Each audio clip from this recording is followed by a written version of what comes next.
Hello and welcome to the Captain's Table, ladies and gentlemen. My name is Paul, Berserker01, Batman Shelley, your humble host and space bartender here at the AstroPub, and your facilitator here on the Captain's Table. This is the enabler. The enabler, yes. The Captain's Table is where I bring, it's a podcast, talk show-ish thing where I bring people from the Star Citizen community, sometimes creators, sometimes just average people doing all sorts of different things, and to talk about specific aspects of Star Citizen or general thoughts about news, all sorts of things. So if you haven't watched this, if you haven't seen this before, please do hit that subscribe button if you're watching this on YouTube, or follow us here on Twitch if you're watching this on Twitch. If you're watching this on Twitch and say you got to leave early or whatever, and you want to watch the full show, youtube.com/TheAstroPubLive is what this will be. We've kind of moved over to a new channel. As of today, everything has been updated. We've got monetization going for the channel, and YouTube partnership status. So it's good, and it's all because y'all have been super generous with this sort of thing. So anyway, without further ado, let's introduce folks, starting with you, Astral Gemini. Who are you? What do you do in Star Citizen, and where can they find you? Sure. Hi, guys. My name's Astral. This is my second time here on the podcast, and thank you so much, Paul, for having me back again after the first time. I'm surprised that you wanted me back. So I started playing Star Citizen last year. I make Star Citizen content, mostly like streaming it, usually end up causing disasters in the game, and I put together various guides and stuff for the game as well. I also play some other games as well. I usually stream. I used to stream on Twitch. I've moved over to YouTube just because I've seen a lot more success on YouTube, and I kind of prefer it as a platform. So you can find me on YouTube. I hit 4,000 subscribers this morning, which is super fun. I was super excited. I woke up to people DMing me like, "Hey, you hit 4K." I was like, "Yeah," and then I realized that I had put up a poll that for people to vote on what I should do for 4K, and the thing that won was a 24-hour stream. So rip your sleep. Oh yay! That's gonna be pain. But so I'll be streaming Star Citizen for 24 hours, probably when the patch goes live. Whenever. Find a weekend or something to do that.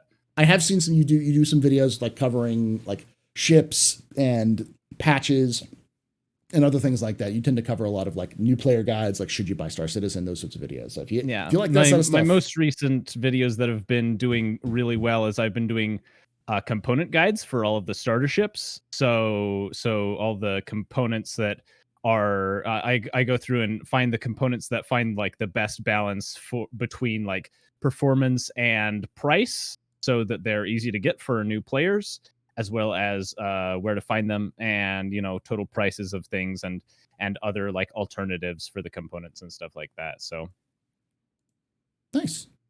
And that's youtube.com/Astral Gemini, all one word. Yep. All right. And next we've got Darinator. Darinator, who are you? What do you do in Star Citizen, and where can they find you? Hello, I'm Darinator, and this is actually my first time on the Captain's Table podcast, which is amazing because Paul and I have known each other for years, and this is the first time he's asked me to be on the show. Why do you lie to these people? Why are you lying to these people? I've been on probably most of anybody apart from Paul. Apart from me and Jake, and like you, Jake, we have to. Oh God, now I'm gonna have to ask for this. You, Jake, and HC Vertigo have to be on a Captain's Table together. Yes. Yes. Because that's y'all three have like the record for the most Captain's Tables together. So. Oh, that's gonna have to have a lot of alcohol. What? I'm gonna ask the mandatory question because of the time that you busted open like a 200 bottle of wine for the Captain's Table. What are you drinking tonight? Just a couple of IPAs. That's all. This is nothing special. This is actually a hazy IPA, and it is not cold enough. So hopefully during the show the the rest of them that are in the fridge will slowly reach the optimal temperature. But no, I've been on the show a lot, and if anybody here doesn't know who I am Darinator. I've been in the Star Citizen community for Too long? 8 years now. Yeah. 9. Yeah, was one of the original people with a podcast called The Fortnightly Frontier. Still planning to bring it back somehow, maybe with Maker stuff, maybe something like this. But the point of the Fortnightly Frontier was it was constantly evolving. It was sometimes we had just regular news, sometimes we had theory crafting and guests. So it's never the same show. I don't like having the same show all the time, which is surprising because I've been on this show so many times, and it's like the same thing every time. One moment. There we go. There we go. Yeah. But yeah, if you want to find more about me, I'm on. You can just Google Darinator, or just go to darinator.com, where all my stuff is. That's still a link tree. I still have done nothing with that. Maybe eventually, maybe when the podcast comes back, I'll make that a proper landing page. But until then, I just I like annoying idiots on the Reddit. You do. It brings me some, makes me feel all warm and fuzzy inside. But other than that, I also. But I was gonna say you do have some tangential relationship with CIG as well, since I know you work for. Somewhat tangential, yes. I work very closely with a company called JRDF. They are the only licensed company that makes ship models. And maybe we'll scale that up to something, like one-to-one props like this. This is something I've been working on. This is like a one-to-one med pen. It's not not perfect yet. It actually does. It has this action going for it, but it doesn't really distribute anything. It's just a prop, cosplay prop. Still trying to optimize it for print. But yeah, other than that, check it out at grdf.sc. We got some cool stuff coming soon as well. Yeah. But other than that, Paul and I just hang out at The Spice Must Roll. Spice Must Roll. YouTube.com/The Spice Must Roll. Yeah. So if you want to check that out, we do space-based tabletop RPGs. We do them on Saturdays. They're infrequent now. We just kind of whenever we can get people together, we do like a block of like 8 or 9 episodes. We've done things like the Captain's Table, TTRPG, the Star Trek Adventures. I'll play as HC Vertigo. The drunk class, the salty class. The flannel man. The Star Wars Edge of the Empire. We've done Warhammer 40k Wrath and Glory. I'm trying to think of everything else. The official Expanse RPG. So space and science fiction RPGs is what we kind of do them there. So Star Trek Adventures. Yeah, I said that Vasquez. First. Yeah. Oh, you said it first. No, okay. Yeah, I said the first one. Okay. Yeah. All right. Well, let's get on with the topic for today, because today, we're kind of in this period before ISC comes back and towards the end of the PTU patch cycle, because we know as of today, both Chris and Aaron Roberts did a video for the Sydney or Melbourne. Yeah. Australia. It's just Australia, Bar Citizen. I can't remember exactly where it is, but where they gave a thanks to them and Sydney. Okay. And said specifically that they're hoping to get 317.2 out to the wider, like released in the next 7 to 10 days. Now, these are Roberts's we're talking about, so dates are sometimes fluid. There's more of a suggestion. Plus, things happen they can't control, but they're at least planning on doing it. So with that, we're kind of in this point where 317.2 is on the horizon, and in the near future, we're going to see 318. So I wanted to kind of do an episode where we kind of look at 317.2 as a patch and kind of look at it in terms of its an awkward patch because of where it's falling in terms of right before a major patch like 3.18, which introduced a bunch of new things, and what might is this a patch that's good enough to either keep people's attention or also bring new people in while we wait for a larger patch. This is almost like a 2.6.3 patch. 3.17.2 is almost like our new 2.6.3. Hopefully it's not as bad as 2.6.3 where we waited 6 months to a year before the next patch came out. But so let's start off with more than a year. It came out in January, and the 3.0 didn't drop until November. They didn't fully release until December. So it was an entire year of just one patch. But with that saying, let's take a look at 3.17.2 based off of your experiences with it. What are the goods? What does it bring to the table in your mind? Those sorts of things that stand out for you. Darj, since you're the last person to introduce yourself, what do you think? Oh, this is actually quite an invisible patch. Not much in terms of features is being added, like player-facing features. Like I was hoping we'd get something more than a racetrack and a couple of locations. Like the new ground vehicle physics model, or persistent entity streaming is never going to be part of 3.17.2, but no, more stuff like that. Maybe the FPS scanning something. Yeah. But all we're getting is a couple of backend fixes. Hopefully the FPS networking fixes the desync issues that have been, in the PTU have been horrible. Yeah, atrocious. That's one way of putting it. Yeah. Interesting. Yeah, let's put it like that.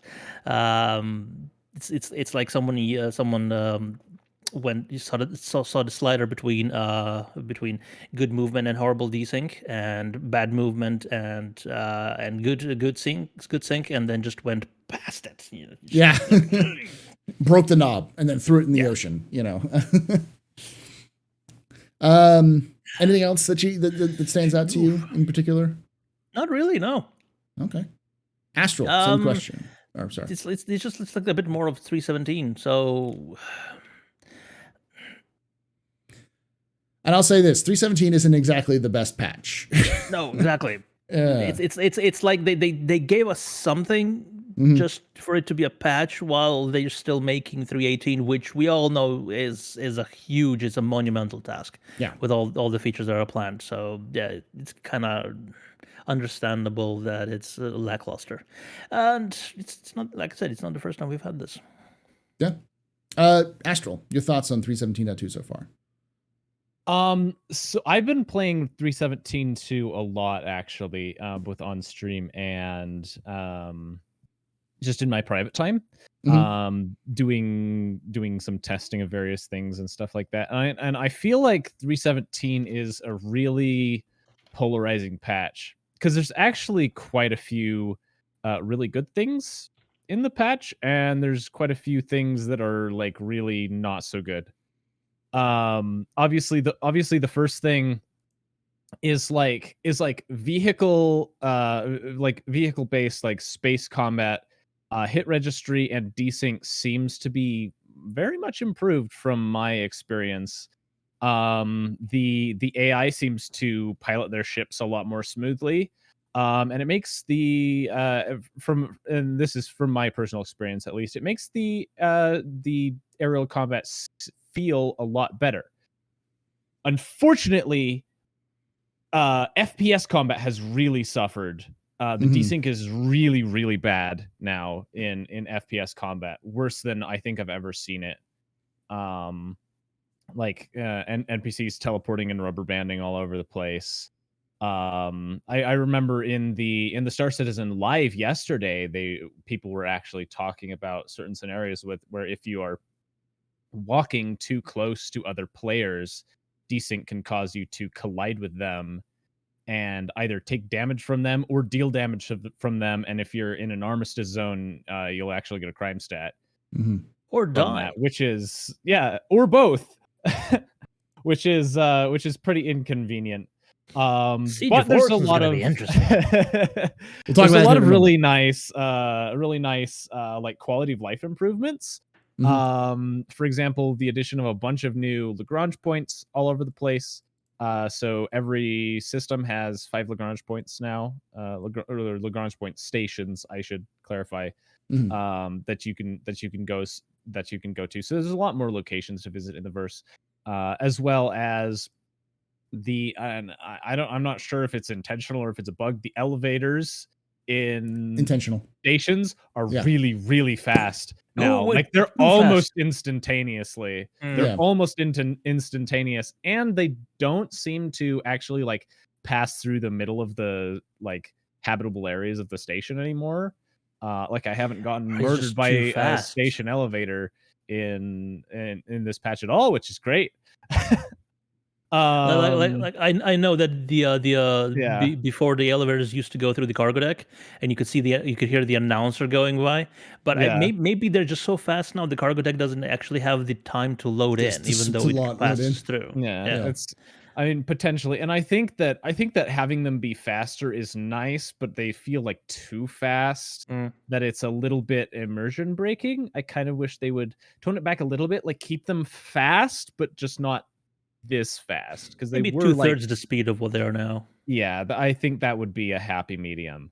But they have added a lot more to the stations. Like I love the extra hangars that they Oh, have on the yes. stations. So they have everywhere from extra small to large size hangars on stations now. Wow. They Just- still have wow. pads, but the pads are just first come first serve. So you can just land on them and refuel, and you won't get yelled at by the ATC, which is great. So you can just land on them. Very happy, like a very good happy medium, a good implementation of the of people wanting to do something against pad rammers. So yeah, just it's going to the great. hangar and you'll be And safe. having the pads still be there is super convenient, actually. Like if you don't want to like fully land in a hangar, I've been using the pads because you can just fly in, land, and take off again after refueling, and it takes like 15 seconds. It's super convenient. Except for Port Olisar. Port Olisar is still the same. It's just screw you, Port Olisar. Nobody cares. I guess.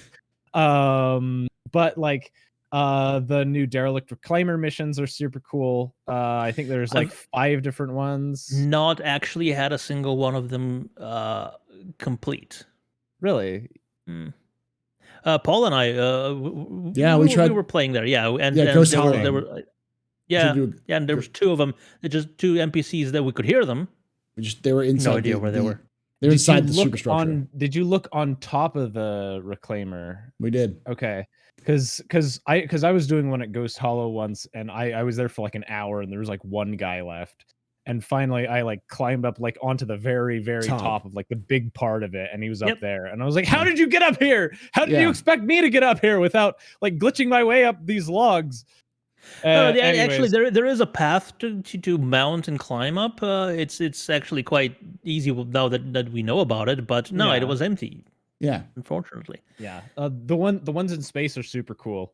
Very, very atmospheric. I've done all of them. I think there's one in Microtech space, one in Crusader space, and one in Art Group space, and they're all they're very different. Really cool. I think the main thing for that is like they give you an idea of what like a functioning reclaimer could be. I just remember the first time I walked into that black kite reclaimer and just saw like the shredded chunks of the MSR all through it. I was just like, "Oh, this is so cool." So I think that's really good. Obviously, speaking of, just a bit of a go on a bit of a tangent. You'll have to get used to this with me on the show, by the way. No, it's okay. I do the same thing. So go ahead. Considering that they just recently given us these derelicts, how are they going to combine those with the new salvage stuff? Like how what prevents you from just arriving at these new reclaimers and just starting to eat away at it? They talked about that on Star Citizen Live yesterday, actually. They did, yeah. And I remember them saying that the different derelicts will interact differently with salvage. I think they said the super old ones won't be able to be salvaged at all, just because like the metal's like really rusty or something like that. And like Yeah. some of the newer ones, you may be able to like take any working components or It's or not like strip yogurt. the It hull. doesn't go old. Is this a Especially in pet peeve of space, yours, there's no Raj? oxygen for steel to rust. Come on, CIG. I understand where you're coming from, but I just kind of see it as like, there's kind of a point where you have to make a balance between like realism and gamification of mechanics, and I think for these derelicts, as far as like salvage concerned, is where they kind of have to tread that line and say like, okay, like new derelicts you can like salvage them, but like the older ones are the ones that people are living in, you can't. Yeah. Possibly, yeah. But also once they have a couple of these built, uh, they could potentially just plop them in dynamically, and at that point, you may That'd be actually cool. be able to salvage them instead of doing the mission. But that'll just be one of the outcomes, one of the possible outcomes of you finding one of these things. And do you want to go inside and see what's in there, or are you just interested in the easy money of just Just eat it. shredding it? Yeah, Yeah. and the raw materials, maybe. Either way, I think salvage is going to be super cool. I'm very excited for salvage. I was super stoked that they gave us that they let us actually look into the vulture during IAE. I know that's kind of, or not IAE, Invictus. Yeah, Invictus, yeah. whatever. That's the one. Yeah. Same thing basically. Yeah. I IAE. realize this is old news kind of, but yeah, I don't know. I loved it. I thought the vulture was super cool, and now getting to see the reclaimer actually, post Working. salvage or whatever, Yeah. and seeing it functional, is just bringing back that excitement of like, oh, this is such a cool conceptually gameplay loop, that I really hope that it gets implemented really well. The thing I like most about the vulture is basically like CIG heard the people who wanted the old cutlass with the exterior entry to the cockpit back, and they the community asked, "Will you give us this back?" And CIG went, "Well, yes, but no." But no. Yeah. They gave it back because the vulture has the exact same thing. Yeah. But it's not the cutlass, it's the vulture. But I do like the way the cockpit makes it appear like that of a heavy industrial vehicle that we have right now, because all Yeah. of them have these, you basically open the entire side panel just like on the Argo, and Yeah. and sit inside. It's really cool. It really grounds it as a work vehicle as opposed to a spaceship. It really does.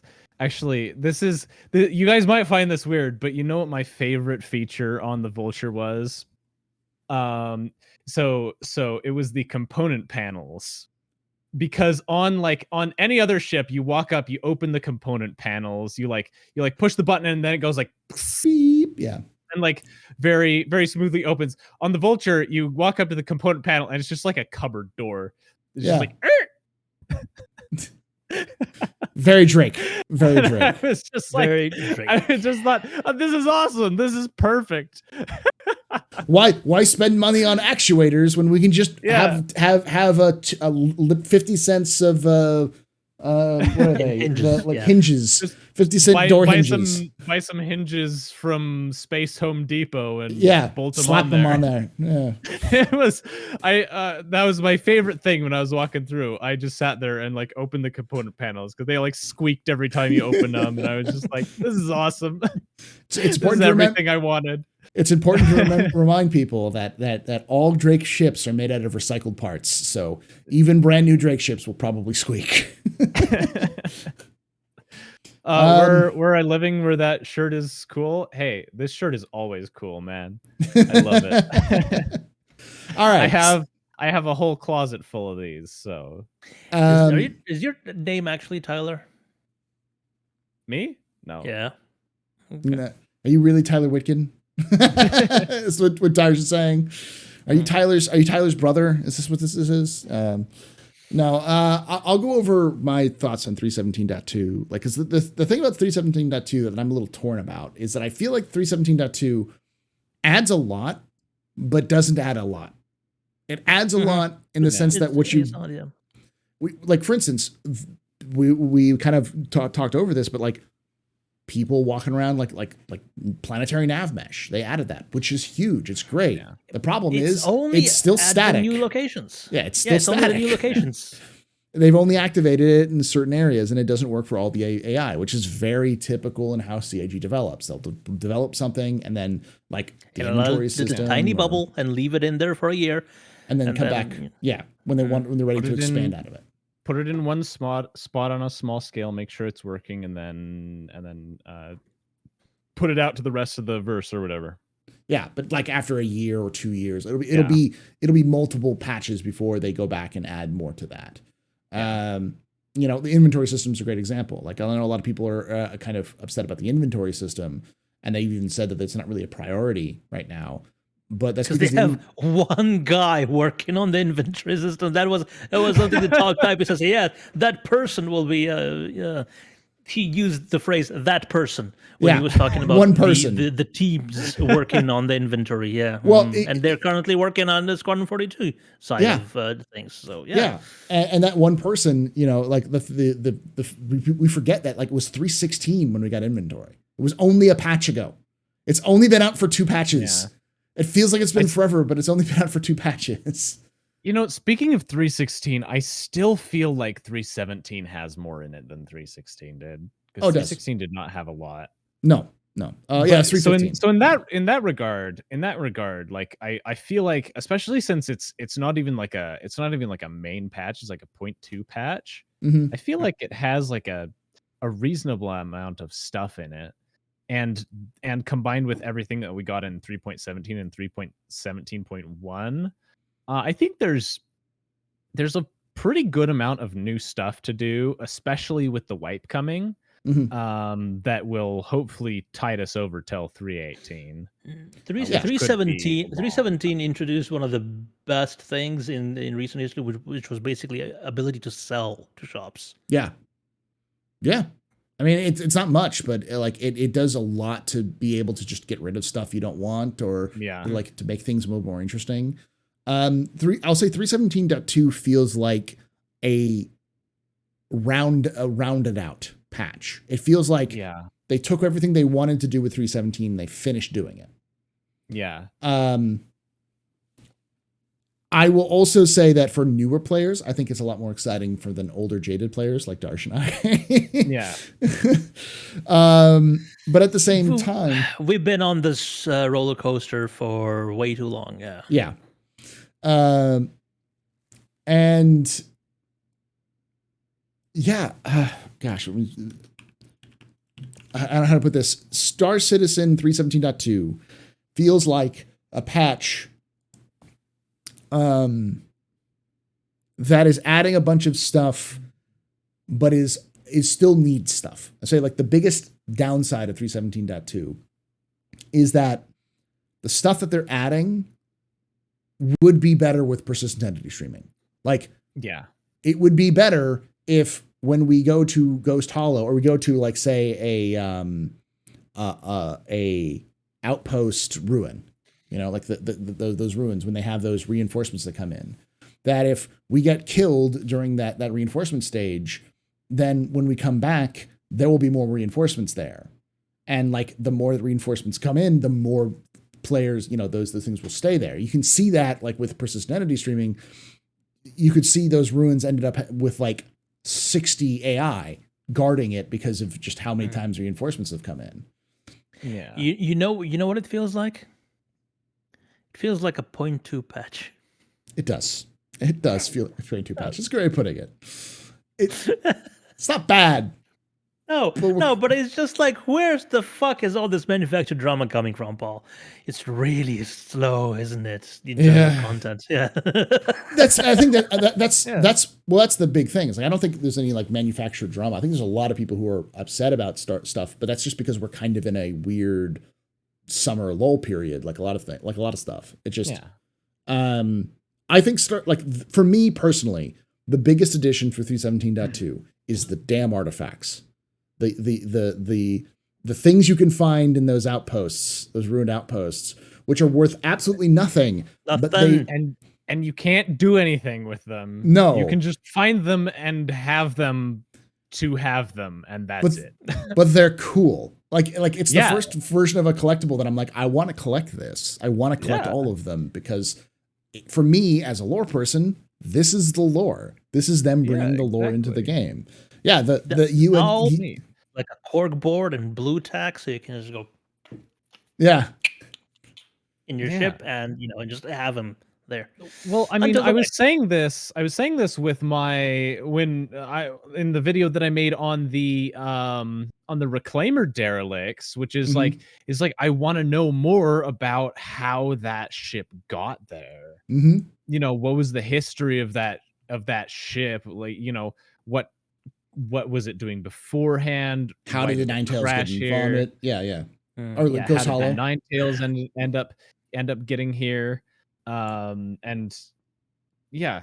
I think that just adding these small things in that make us wonder a little bit more is, and it feels good. Like the ever promised dynamic mission system is something that will play very much into all this. It'll start with a mission of a reclaimer has gone missing, keep an eye out. And then you get maybe on another mission somewhere you find a clue about a possible transmission to the that specific ship that's gone missing, and then it gives you an idea of where to go look for it, and then you find it, and then you start figuring out, because we had if they put in a bunch of those data pads like you have in the private eye mission. They had those. They had some of those. They had some of those in some of the new relics. I remember that someone pointed out a data pad you could find that will tell a little bit of story of some of like the last people who were in those. So like those sorts of things, like those little touches where, as I like to say, 317.2 is CIG trying to turn Star Citizen into a game, but the framework that they're using for 317.2, it's just not ready yet. They're like, we can see PES. We can work with PES. Like I'm sure they're behind the scenes. They have people who are actively working with the tools with PES in mind. Everything like on that back end. But like for us, but for them working with the live build right now, it's our the PTU build. But the next patch, it's like we just don't quite have that yet. So, that's kind of like the odd sort of feeling with 317.2.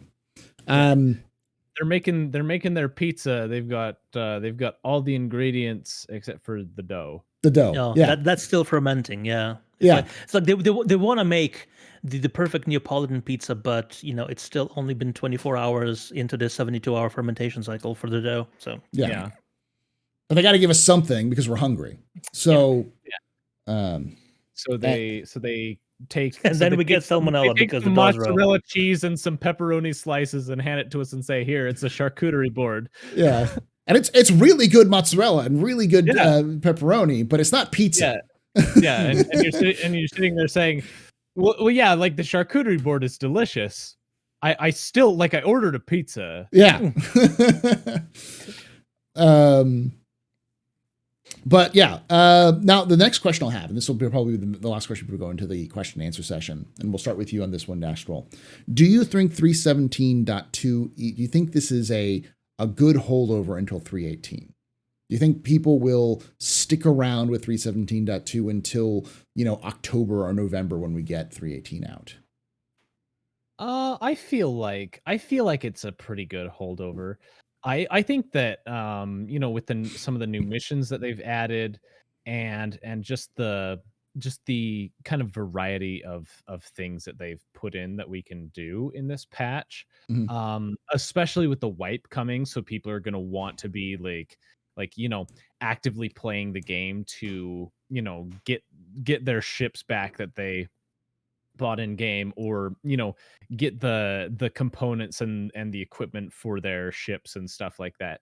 I think that this patch is probably going to buy them enough time for 318, hopefully. Okay. I think that's part of the reason why they are taking time in the PTU to, flesh out a lot of the bugs and try and get it as stable as possible, because this patch is going to have to be a patch that sticks. Mhm. It felt like for 317 and 317.1, I felt like I mean, those were only in PTU for like less than a week, it felt like. Yeah. Uh, I can't remember exactly, but this one's been in PTU. I mean, it was in wave 1 for like 2 weeks, and it Yeah. just recently went to wave 2. So it feels like they're trying to at least get the patch as stable as possible, Mhm. to have a fairly stable patch to tide us over for 318. Darsh, what do you think? Do you think this is a and for clarification, because I've seen a couple people in the chat being like, I've been here for 9 years, or we've been here for been longer droughts, it'll be fine. The question isn't less of a question about will you be here, because most of you who are watching this right now are probably fans of Star Citizen. Um, if you've managed to find this, because I hope this isn't the first thing that pops up in your search for Star Citizen. If it is, I've done something very good, and YouTube is very much in love with me right now, and I don't know what I did right, But also, hello. but also hello. Come play the game with us. It's great. It's more of a, the question is more of in terms of like directed at, we want people to actively play the game. We want people to continue to enjoy the game, and not necessarily drift off to another game, and or even like maybe attract people who've been on the fence about the game, because that's we've been seeing a huge growth in Star Citizen. So do you think, effectively what I'm asking is, like, do you think, and I think most of us got this, do you think this is going to continue that growth? Do you think we'll still see people coming into the game? We'll see people sticking around for longer? Holding on, getting people like the stuff they want until 318 is released. I'd say so, Okay. primarily because they seem to be ramping up the events. Okay. All the events. Like you got Jump Down, you got Ninetale Lockdown, Siege of Orison, all of those happening basically at the same time, and that's really unprecedented. Mhm. Yeah. It was even so. It wasn't so long ago before we actually we had no events, and then we had one event, and then a couple of months later we had another event. Mhm. So it does really seem like they're more focused on cohesiveness of the content there is in the game Yeah. right now, which is something that will attract people, and but also make people want to come back, because they will think that there's still more to Mhm. explore and more Yeah. to experience. Yeah. And yes, and just if they continue on those lines, sure, yeah. Okay. Yeah, Um, I agree with you. I think the dynamic events are a great way of of grabbing a new player's interest, because what dynamic events do really well, I think, is showcase a lot of different elements of Star Citizen all at once, right? Mhm. Like, for instance, Xenothreat. Xenothreat gives you PvE space combat, PvE FPS combat, box delivery, Different types of and box delivery. then yeah, various types of box delivery. Teaches you about tractor beams and stuff like that.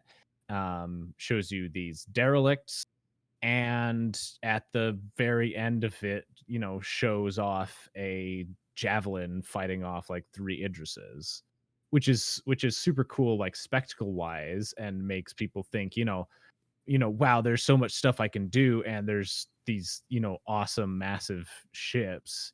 That's super cool. Ninetales kind of does a similar thing, but worse, in my opinion. I don't like Ninetales very much. I think The it's boring. lockdown. Yeah. Yeah. I think I feel like it's just an inferior version of Xenothreat. Xenothreat. But then Jumptown is fantastic. Jumptown's so much fun. Just like gives you a location, and you go there and can get, so much PvP combat, just like crazy shenanigans. You never when you're flying into Jumptown, you never know what you're going to encounter there, because it's always different, and it's always going to be crazy. And then even the Siege of Orison, like, I played it when it was on the PTU, back in the 3.17.1 PTU. Mm. They ran it for a very short period, and it was super broken. Yeah. Super broken. But I had a great time with it. I played it for like 3 or 4 hours straight, and we went nowhere, but we had a hilariously good time. Yeah. And I think We got that's to see into Oza, the restaurant chain, Mm-hmm. and Yeah. gyms. just like All the new sort environment. of interiors, specifically like the building interiors that they've been working on, and hopefully Yeah. just to continue expanding.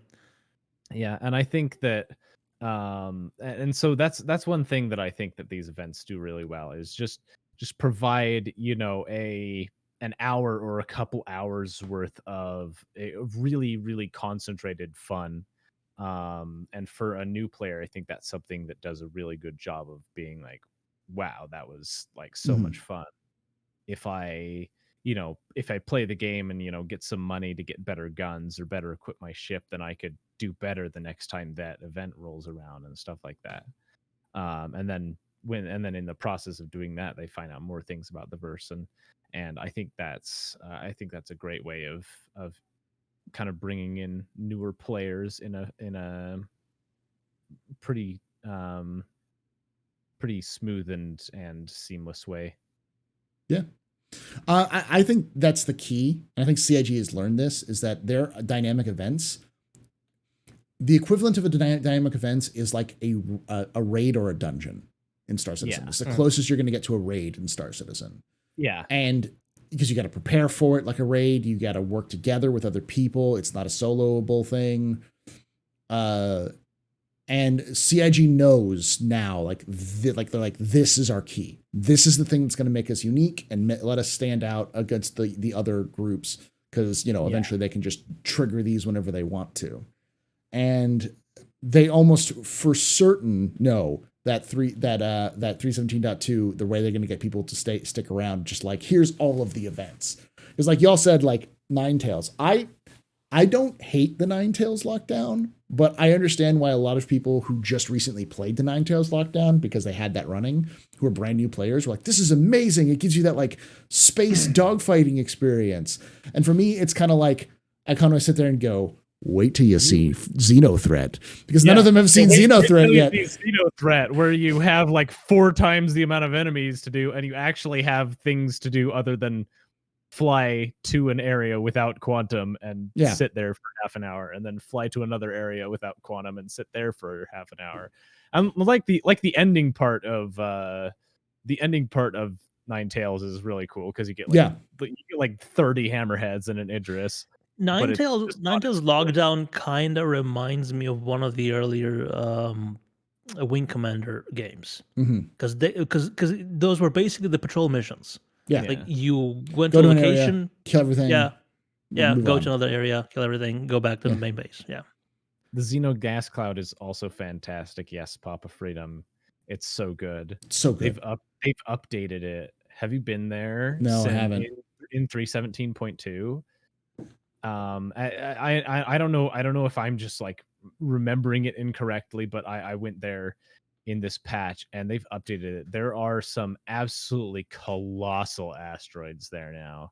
Nice. They're massive.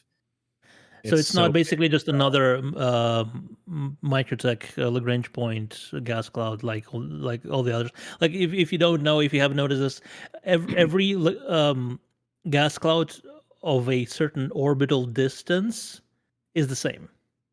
So like you have the L5s. Crusader L1, L2, L3, L4, L5 gas clouds will look the same, and then the RCorp ones will look the same. Okay. And Microtech is basically just the Microtech gas cloud, which are now all 5 of apparently. Yeah. Yeah. So Okay. is it kind of special because it does have the Navy station there, or is it special? It's kind of And- special. They may have pulled assets from Squadron for that one, so that they're pulling assets from like Could be. what is it from Odin? for Odin? that. Yeah. But yeah, no, I think the key is with 317.2 is for newer players, Star Citizen 317.2 Star Citizen, if for new players is going to be it's something that I don't think any Star Citizen player who's been around for a very long time has ever experienced before. Because the reality is that you've got a couple of things. Number one, we've got brand new reclaimer missions, which are in depth. They're not like, just go here, do this. Like, They're really cool. They take your time and that kind of stuff. When they work, the issue is they're busted a lot of times, and hopefully when they fix them in the PTU, it would be better. Yeah, hopefully it'll be fixed before live. They recently fixed the reinforcements, so they actually show up now, like every time you play. I haven't done the mission. I haven't done the mission a single time where they've brought in the reinforcements. Yeah. But I haven't done those missions in the last couple patches, so I may have to go and check that out. Yeah. So they definitely seem to be finding things that they're starting to fix, and the latest patch has done a lot better work. I think the key is with the current patch is to improve upon it so that people can play it. They really have to make sure it's stable. Like, if it needs to be stay in the oven until August, let it stay in the oven until August, because like this is the last patch we're getting until November, you know. Yeah. So absolutely give us a solid long PTU to get that in, you know. So yeah. But that would mean the Robertses would lie. They don't lie. They just they just don't make good guesses, I should say. So yeah, so yes, I do think 317.2 is worth your time. Is worth someone coming back in. Like, someone's just coming back in, I think it's worth after a long time, or someone who's been there around. It's, if you haven't played the PTU, it is a good patch to check out. And especially with when live hits and the wipe happens, you'll find that you have a lot more stuff to do.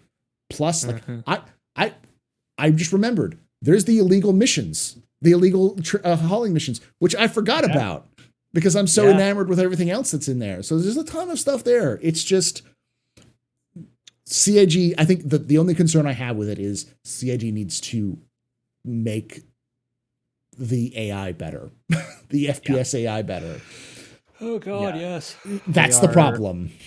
They're pretty brain dead, and I know they talked about it in the Star Citizen live yesterday about you know, the improvements that they're trying to do with the FPS AI, but but it feels like either one of two things happens. It feels like either the AI is like really smart, which is about 5% of the time, or they are just completely brain dead, which is about 95% of the time. Yeah. Sounds about right. And the times when they are actually smart, it's pretty cool. They'll, like, you know, hide behind cover and like shoot you from like across the field that you're trying to get across to get into the wreck. And the rest of the time they just stand there and let you shoot them. I wish our display info also had like the server tick rate display somewhere, so we would know exactly what we're getting into, whether we can expect some sort of good behavior from the AI, or will it be just a shooting gallery again? Yeah. Although they did say that they are trying to separate AI performance from like the server performance specifically. Although I don't know how successful that's been. I'm assuming not very. Yeah, I don't know how they're gonna do that. Like I don't know if, yeah, maybe I can see that happening for virtual AI and for subsumption AI, but not for um. Was the proper one? No, the subsumption is the one that we Is the interact with. yeah Yeah, I subsumption. can see that. I can see that for virtual and quantum, but not for subsumption, because the logic still has to run on Simulation. something that is very closely connected to the DGS. Mhm. So then, so So that's my only concern is, and that's the one of the things where I'm like, I feel like CIG, if this is the patch, if they're going to add us a bunch of new things which are heavy FPS and heavy NPC NPS, like heavy AI NPS, they have to bring that performance, rein it in a little bit. And Yeah. I still have hope because they seem to have said that what I've heard is that it's been proved recently, and they seem to have been saying in the past that like they had that test and they've only been doing it on limited test servers and not on all of the test servers. So some of the servers they activate that decouple the AI from thing to see if it works. In some cases they just don't care. They haven't done that. So hopefully now that they're getting into wave 2, they're going to add it to add it fully in for everybody so we can see a little bit better. That would maybe be great. Yeah, maybe when we see the next Siege of Orson, so. Yeah, because I've been saying for a while that the game needs more good FPS content, because for a while the only things you could do was like bunker missions and like the 890 jump missions. Aside from like PvP stuff, there wasn't much else like FPS related. But now we've got like the outpost missions and like the reclaimer missions and stuff like that. So there's like more FPS stuff, which is great, and they're all like really interesting missions. They just need the AI to actually work. Then it'll be good. Yeah, and hopefully, I don't think persistent entity streaming is going to help with that, but server meshing definitely will. Because then you'll possibly have a server just dealing with that one bunker or with the 890. Maybe from the beginning it won't be that granular. Maybe it'll be just there'll be four servers per planet, and then we'll start breaking them up so it's like more and more smaller containers will get their own servers. But even with all the players spread out across the entire system, having a server per planet system is going to be an improvement. Yeah, I do think that the PES stuff will improve some of it, just because the simulation servers do not have to store all that information, which is one of the major reasons why we have. True. Yeah, you have a point there. Yeah, because that'll be offloaded, so it'll be less work for the DGS to do. Yeah. Yeah. So the DGS doesn't have to focus on that, and because the DGS doesn't have to focus on that, then they can focus on whatever. Just focus on the players that it has to deal with, which is a much smaller scale than the entire stanton system. Yeah, you got a point. Yeah. So I think we've talked a good solid about this. I think all of our indications is 3.17.2 is a good patch. We just wish it was a little bit more stable in a lot of ways. So, on April Fools a couple of years ago, Imager introduced from as well as the upvote and the downvote. They had the meh, which was a sideways arrow. This seems like a meh. Yeah. So, still play it. Because the wipe is gonna make a lot of old players want to play again because they'll lose their billions and millions. And I'm excited for it because of the various updates and of course just the artifacts. let alone the events that are going to happen over and over again. I can't wait to do Xenothread again, especially doing Xenothread in a MPUV, an Argo MPUV, which is the staple. Okay. Hey, they Brave man. They buffed the railgun damage. So, Oh, right. They just have a couple of people hanging out the Hanging out sides the of the doors, MPUV. Yeah. And then it also can throw you can put an entire Rex worth of stuff into the back of an MPUV, and it's a fast little ship that absolutely does not like lose hydrogen. It just sips hydrogen fuel when it flies.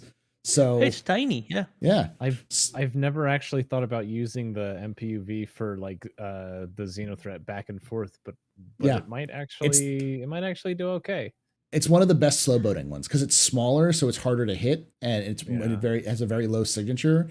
It doesn't use a lot of hydrogen. The only issue is you definitely need to like put it into a Hercules Decoupled mode, or you need to put it into Hercules to get it there in the first place because you're not getting it there otherwise.